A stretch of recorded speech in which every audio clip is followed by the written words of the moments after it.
Oi, gente, tudo bem? Aqui é a terapeuta Bruna e hoje vou falar com vocês sobre criança e o que uma criança precisa e o que vai te ajudar também a entender muito dos comportamentos dos pais, sejam eles disfuncionais ou não. Esse tema de hoje dá pra gente ir para os dois campos, tanto o saudável quanto o não saudável, tá? Então espero que vocês gostem. Gente, o que a gente vai falar sobre criança? Eu fui terapeuta de crianças por muitos anos e hoje ainda atendo alguns pais, algumas mães que me procuram aqui no atendimento online para ver o que está acontecendo com a criança. Às vezes tem um comportamento desafiador, algum sintoma e os pais me procuram e eu acabo fazendo a leitura ali do campo daquela família. Então, nesses 13 anos, eu tenho algumas considerações para fazer sobre a clínica infantil e espero ajudar vocês na questão do que a criança vem trazendo para a gente. A CIV, que é a ciência do início da vida, ela usa um conceito muito interessante, que a criança não adoece. A criança ela vai apresentar um comportamento ou um sintoma de algo que está no inconsciente dos pais, algo que está para ser resolvido, ou algo, muito provavelmente, que não foi resolvido ainda, né? Então, a criança pode espelhar com um comportamento ou com um sintoma algo naquela família que está doente, algum campo desafiador, algum campo que precisa de cura. E quais são os sintomas mais comuns que uma criança começa a manifestar para mostrar na família que há algo que precisa ser resolvido? Os mais comuns: distúrbio de sono, agitação, obesidade, intolerâncias alimentares, intolerância às vezes à lactose, né? E como a doutora Eleonor Luzes diz, somos mamíferos e mamífero não tem intolerância à lactose, né? Problemas na fala, problemas na coordenação motora e alguma doença ali, doença de pele, doença respiratória também é muito comum nas crianças, né? Todos esses sintomas vão falar de algo que precisa ser olhado e resolvido, tá? Então, a gente tem alguns protocolos, vamos dizer assim, do que pode estar acontecendo. Então, doença de pele, pode ser que seja uma separação muito difícil, a criança está sofrendo alguma ausência. Obesidade infantil pode ser muito ligada a abandono ou abuso. Problemas na fala podem ser segredos na família, mas isso eu não acredito assim que seja tudo assim muito protocolado, sabe? Isso é resultado disso. Assim. A gente tem que analisar esse campo mesmo para ver. Mas você, como pai e mãe, se você está tendo alguma dificuldade com a sua criança, olhe para suas dores e as dores transgeracionais. Principalmente aquele comportamento que vem da família por gerações e gerações. Na minha família todas as mulheres se separam. Na minha família todas as mulheres são sozinhas. Na minha família sempre todo mundo é aglomerado. Esse é o caso até da minha. Então saí um pouco da lógica aí, porque eu não sou nada aglomerada. Saí um pouco da lógica aí. É um processo de cura. Então, dói muito a gente dar o que a gente não teve, mas também é o que nos liberta.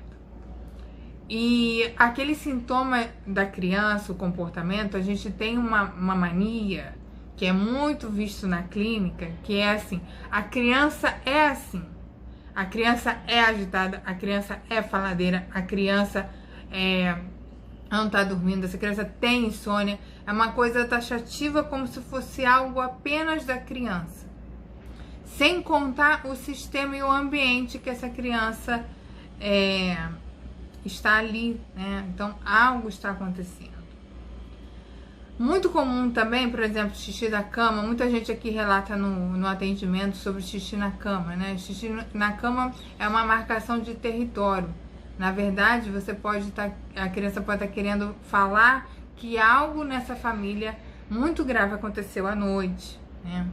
Então ela vai lá e tá tá mostrando, ou a sensação de segurança, ela tá lá tentando mostrar que ela precisa de segurança, que esse pai e essa mãe estão ausentes.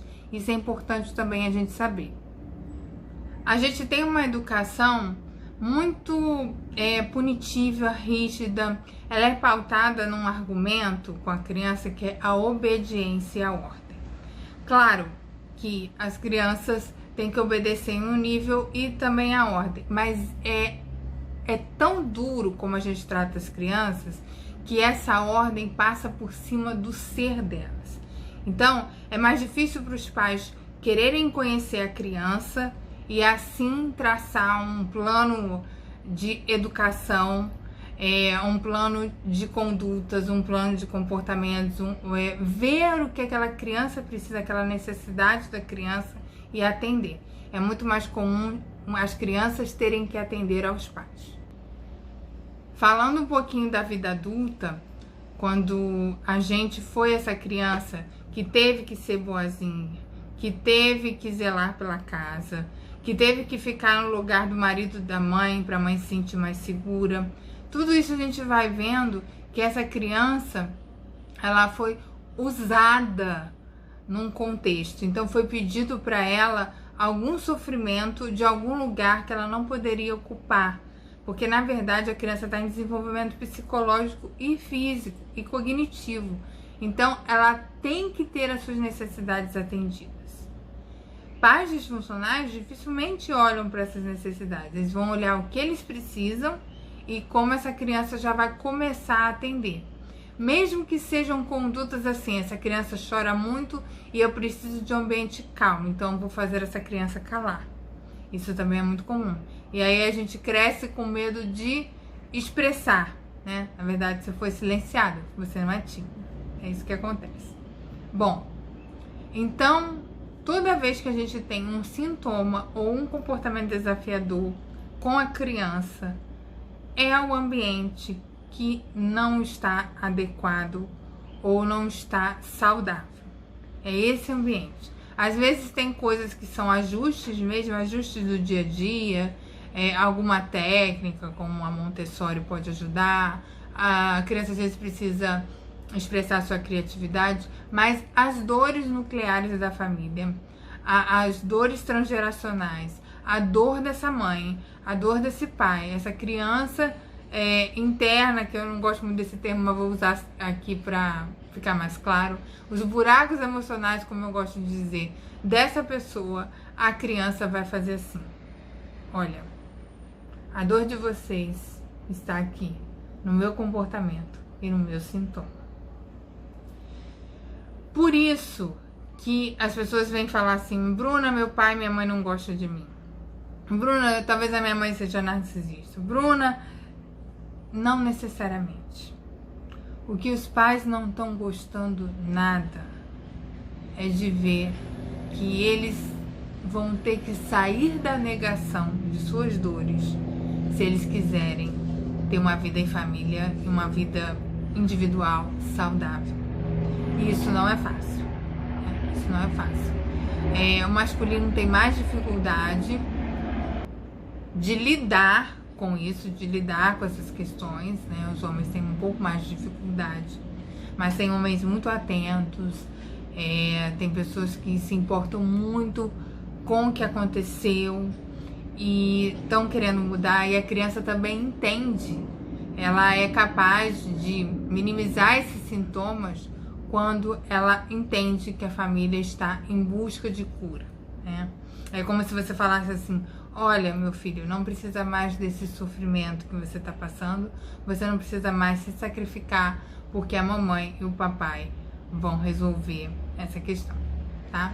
Tem uma técnica que se chama sono REM, que é falar com a criança num estágio específico do sono. Se vocês quiserem, comentem aqui que eu faço um vídeo explicando sobre a técnica do sono REM, tá bom?